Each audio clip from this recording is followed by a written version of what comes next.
AdChoicesADVERTISINGinRead invented by TeadsAdChoicesADVERTISINGinRead invented by TeadsWhat is in Repino. There is not a great deal of life in Repino, and those up bright and early this morning in search of it were sorely disappointed.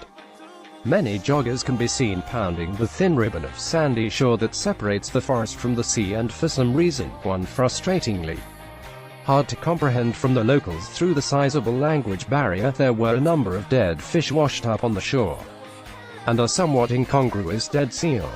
Certainly there is no real nightlife. Why would there be when there is hardly any night?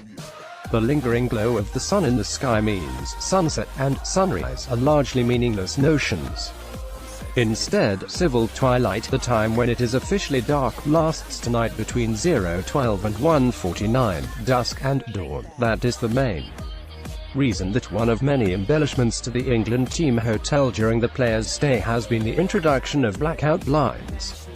Salisbury shadow among the dignitaries to welcome the England players to Russia at their inaugural FIFA training session was Deputy Ambassador Lindsay Skoll and a team from the British Embassy. It was a pertinent reminder of the political problems surrounding the presence of a representative England team in the country at a time when relations are tense between the two countries following the Salisbury nerve gas attack. The staff have been particularly stretched after 23 of the number were sent home in a retaliatory measure after the UK removed the same number of Russian diplomats. But with the World Cup provoking an unprecedented number of overseas visitors to Russia, 12 additional staff have been granted visas for the duration of the visit. Among the guests the diplomats invited to watch Harry Kane and the rest of the squad put through the paces were a number of disabled children, giving the perfect opportunity to mention that disabled access rights are still appalling in new stadium builds outside of those overseen by FIFA for the World Cup.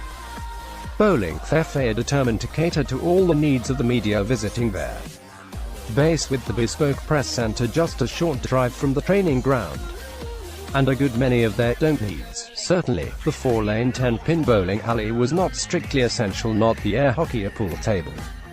In the lounge area of the facility, in which a number of interviews will be conducted at England's first main Meet the Players event tomorrow. It did not stop several journalists having a go, though, to a greater or lesser degree of success.